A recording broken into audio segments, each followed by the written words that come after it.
very nice little boy. Yeah, he was a really good kid. He really loved his dad and mother up until the time they divorced, and then he sort of went haywire. I think it hurt him because his dad and mother didn't pay that much attention to him after that, and I think it hurt him a lot, and so he just sort of crawled in his own shell. But he was fine with Iris and I.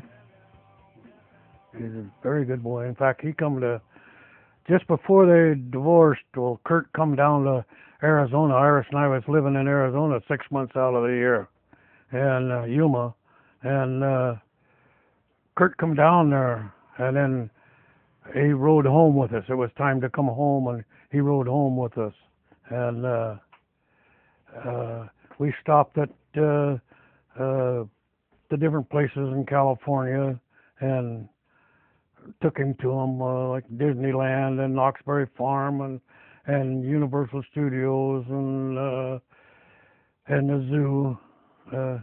We went to all them places, and then when we finished up, we went to Disneyland, and then went over to Knoxbury Farm. And when we was there, they had a ride that goes up in the air like that there, and then down and makes a circle like that, and around and out, and you're out.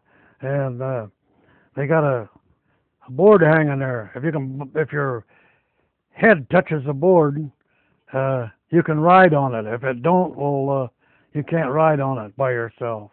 And so Kurt, he touched the board, and he got on it. And so Iris and I went down where the exit was, and when he got off of that ride, his face was just pure white. He just turned white from it. And I looked at him, I said, "You want to go again, Kurt?" And he said, "Yeah." And boy, the old blood just rushed back to his face. He right to normal color. And he would have went on it again. And then we went over to their electric bumper cars, and he couldn't touch his head on that. He couldn't ride in one of them, but he could ride that damn thing there going up.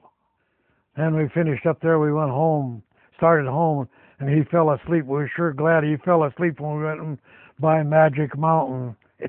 We'd have had to stop and go there. He had us tired out. I think he was, oh God, he started drawing, I suppose, about the time he could hold a pen in his hand or a pencil. And there's this one here. He was 6 years old. And the way this come about was, he come over to the house one day and he had a picture of Mickey Mouse that he drew. And he says, "Grandpa," he said, "look what I drew." And I said, "You didn't draw that." I said, "You traced it." And he got about half mad. And he says, "I did not." He says, "You give me a piece of paper." And he said, "I'll show you." He said, "I won't draw you." He said, "I'll draw Goofy." And so he drawed Goofy then. He was 6 years old when he done that. Well, this here he done in 1980. This one. That's 1980. And this one is 1980. This one here, he drew in 1980 also.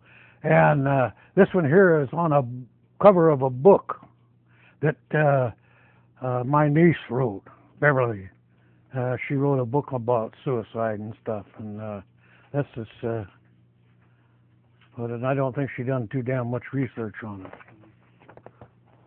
We always, and then on his musical end of it, we always thought he'd be a drummer, because he'd always, every time he'd come over, he'd get a couple of sticks, kindling sticks, and he'd beat on our pots and pans. He'd always playing on them.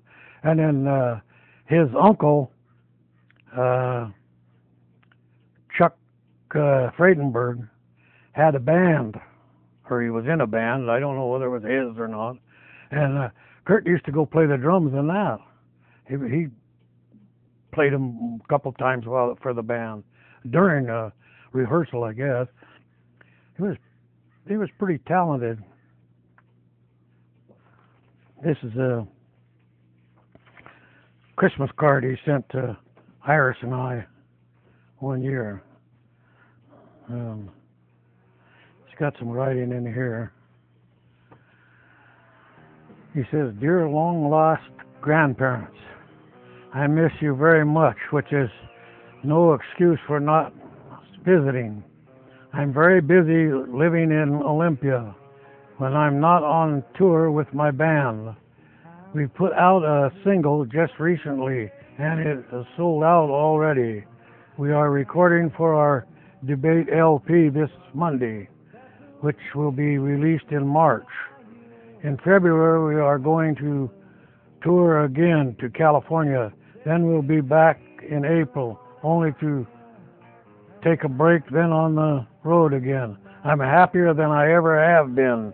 It would be nice to hear from you as well. Merry Christmas. Love, Kurt."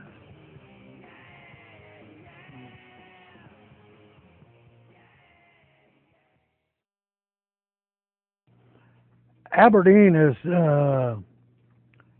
one of these towns that's it's not who you are, it's what you are. I mean, people up on the hill, their kids could do no wrong, and but all the kids from South Aberdeen now, they were a bunch of hoods. I only know of one kid from South Aberdeen that the school or any of them ever recognized, and that was Tony Vastalika, and that was on account of his basketball feats.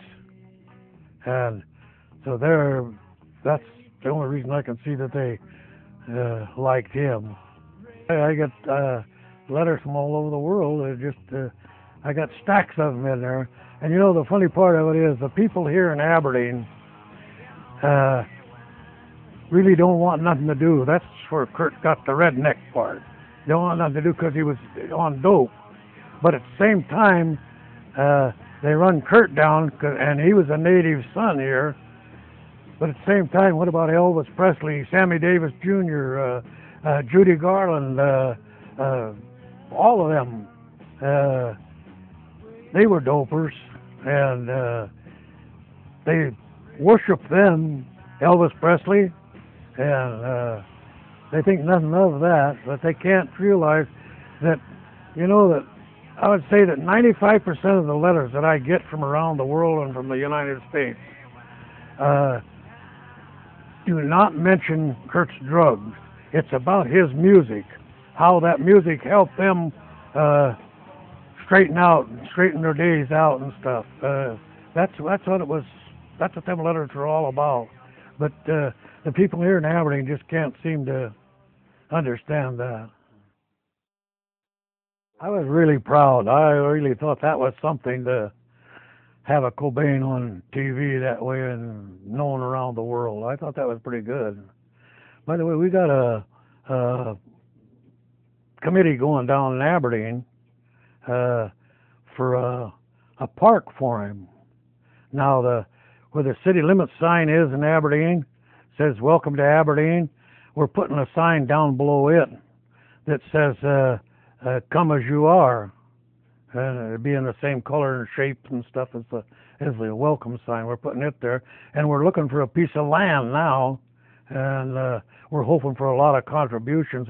But once we find a piece of land that we can buy, then we can go to the for bigger contributions, you know, for stuff to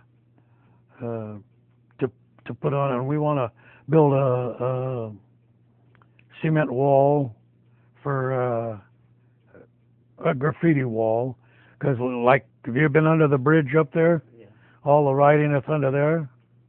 That's really neat. That's something. I get letters from. I've got some letters from women that were about Kurt's age and was following along. You know, they were fans of Nirvana, and they got kids now, and their kids are write letters to me, and I got one from